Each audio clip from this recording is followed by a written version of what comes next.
Welcome back to the shop, guys. I'm in the KTC garage today doing a little bit of figuring and calculating because I finally ordered a drill press.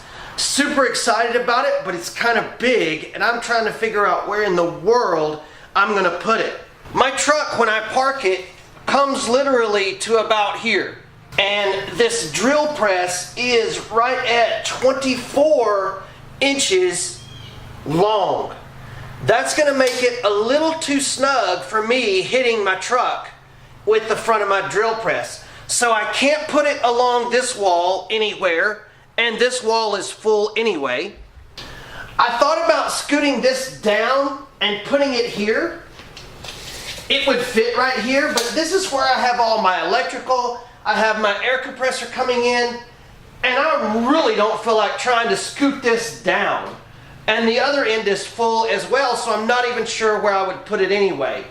I have decided to cut an opening here in my workbench right on the inside of this brace. So I think this is going to be the best option of where to put it. I'm going to move this shelving unit and I can just slide it right into here and it will literally come just about the perfect width out from the wall here.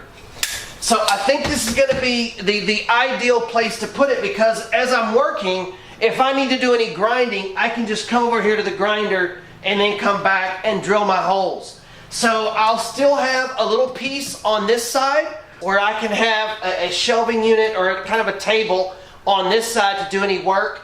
My backup plan, if that doesn't work, is I can take my Craftsman toolbox and slide it in right here and put the drill press here if I need to. It just so happens this is 26 and the opening I'm cutting is like 26 and a half.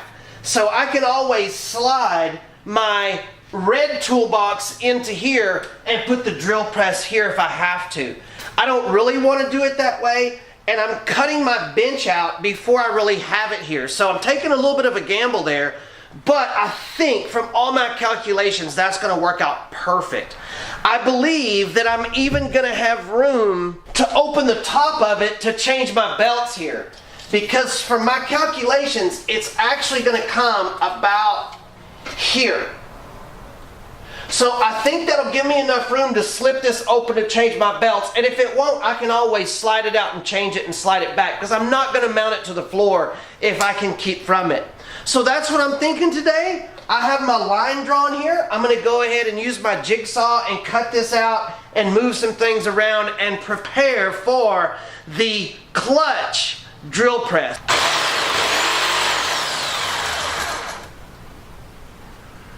No turning back now.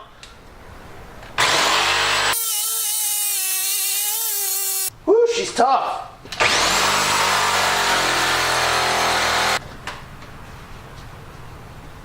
Yeah, that's gonna need another brace under it. Kind of like the one I built here. It's just a little bit flimsy. I'm gonna have to put another brace, but that's okay. It's not gonna hurt anything. Whew, that's vibrating the heck out of my hand. All right. Let me get rid of these power cords. She's hot.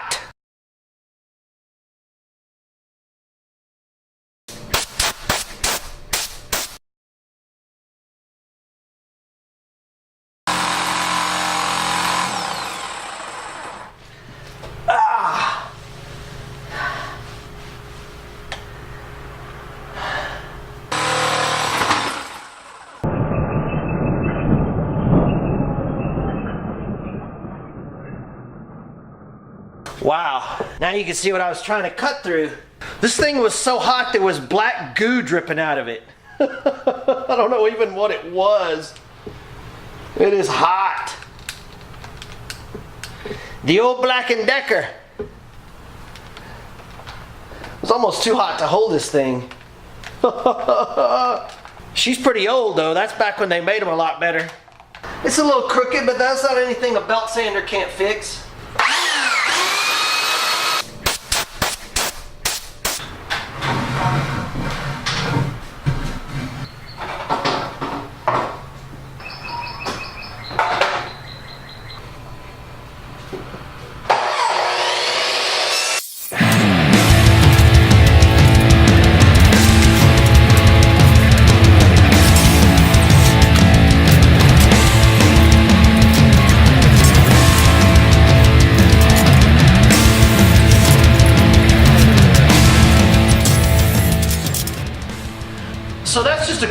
dirty way of making a little brace.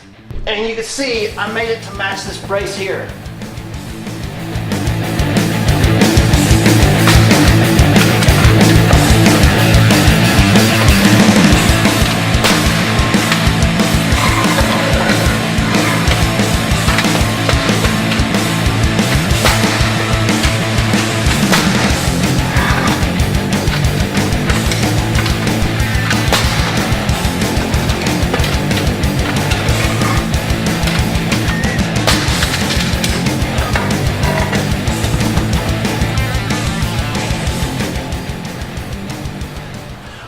And that's our support. And I see a nail hole there, see a nail hole there, there. One of the good things about being in the garage is sometimes you can see where the studs are because they didn't do that good of a job on the drywall finishing.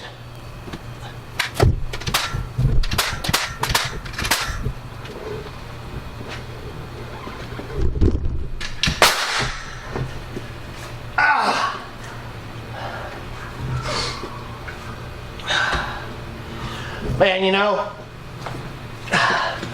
my wrists and hands, you guys hear me complain a lot about my wrists and hands, but I've been a chiropractor for 22 years and my hands have a lot of damage to them. I've had surgery on one, and so it's not that I'm a sissy, I just have a lot of hand scar tissue and damage. So, you know, aren't you guys thinking if you always see me doing it's just because I have a lot of hand damage that I kind of have to watch what I do.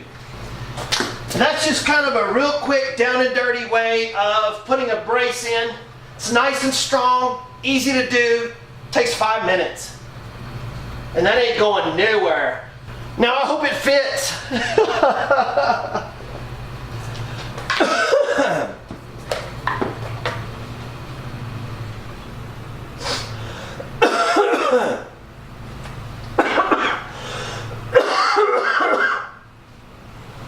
Oh, excuse me.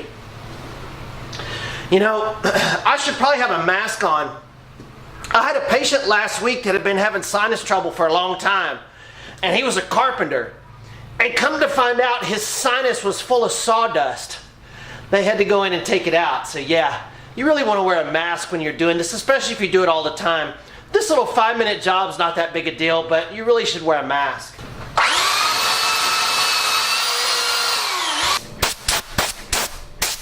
And that is the new home for the awesome 3/4 horse drill press I got coming. I think she's gonna work, ladies and gentlemen. Mostly gentlemen. Alright, so I got my grinder moved over a little bit and screwed down, and now that leaves me a little bit better space right here to work. And one of the things that I like to do on my grinder is I keep a pair of, you know, my less expensive, kind of my throwaway safety glasses just kind of shut over the top of this, where I literally have to move them out of the way to turn the switch on this. That way I always remember to grab them even when I'm in a hurry. And then I think that I'm going to go ahead and put this little small vise here where I can still get some use out of it. So I'm going to mark my 4 holes and put these bolts in, and this will be remounted.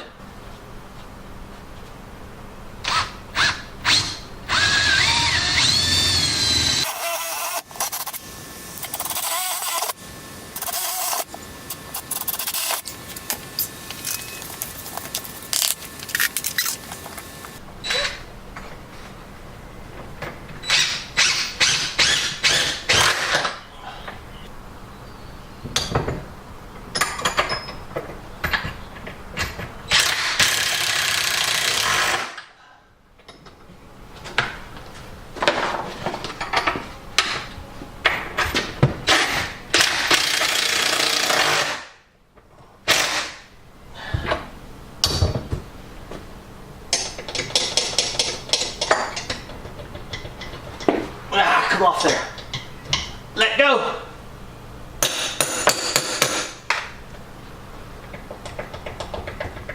What in the hell?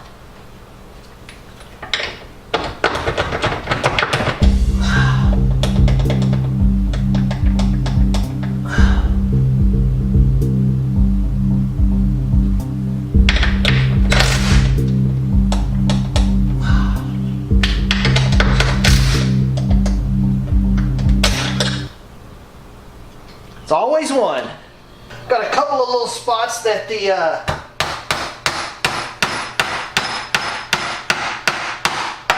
luan on top is sticking up. So I'm just gonna see if I can nail it back down a little bit.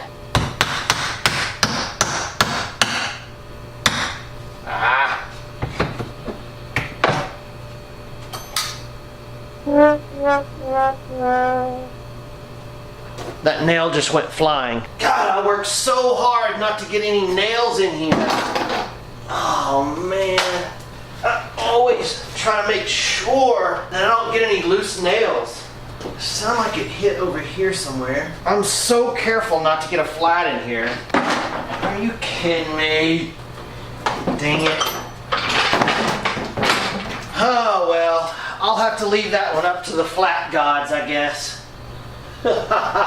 Damn it. I always pick every little thing up that could even come close to giving me a flat.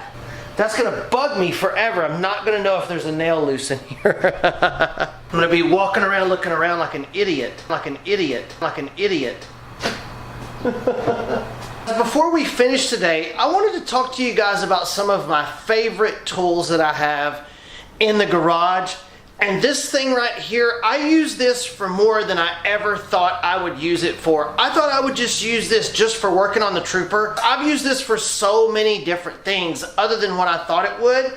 The batteries in these new DeWalt 3H Impact drivers are amazing. So this has been something that I have been so very happy with. And you know what? I finally broke down and bought a Metabo grinder.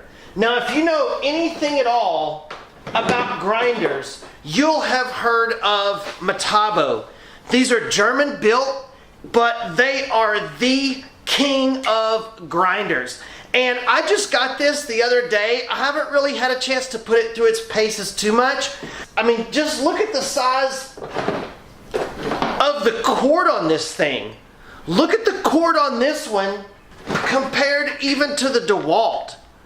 I'm gonna put it through its paces and do a review a little bit later, but yes, the Metabo is definitely a cool grinder.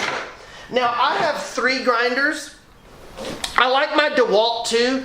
I've always found the DeWalt to be just a little rattly. I don't know what it is, just a little bit. It kind of vibrates a little bit whenever you're using it, but of course, DeWalt is a great grinder. And you know, if you're trying to save a little bit of money on a grinder, but you still need one, I would highly recommend this Porter cable. And this has served me very well over 15 years. I've put this thing through hell and it's still running. And I think you can get one of these for very, very reasonable. I'll link all of this stuff down in the description if you want to take a look at it. But if you need to save some money, you cannot beat this Porter cable grinder. Now, the reason that I have 3 is I have my brushes on one, I have a cutting wheel on the other one, and then I have a flap disc on one of them. So I don't have to sit and change this every time. I could just grab a different grinder and it really saves time on a project. And then this Bosch cordless drill, I have also put this thing through hell as well. I mean, I've drilled things with this that you should not use a cordless drill for, and it still runs like a top. I like most of Bosch products, but I think that this cordless drill has been a big winner. It's quite old as well. I've had it for, man, I don't know, 5 or 6 years, put it through hell, and it's still running really good as well. So anyway, my advice on your tools is spend as much as you can on a tool if you're thinking about getting one. You know, there's never been one time I've thought to myself, gosh, I wish I hadn't have spent this money on this tool. Never once. But many times when I buy a cheap tool, I regret it. The next week, I'm like, I wish I would have spent the extra money and got the better one. Almost every time. So I am one of the buy once, cry once mentality kind of guys. Whenever I go to buy a tool, I buy the very best one I possibly can. and take care of it, and that way you have it forever. A lot of these real nice tools will last you 20 years. What's an extra $40 or $50 on something that's going to last you for 20 years? It's well built. It's not going to break down and bust on you in the middle of a project. So I would recommend spending as much as you possibly can and taking care of your tools. Thank you guys so much for joining me. I can't wait for the drill press to come in so we can put that thing together and take a look and see how that runs. Don't forget to hit the subscribe button and join our great group of guys that we have here. And give me a thumbs up because you know it means a lot to me. Thank you guys. We'll see you in the next one.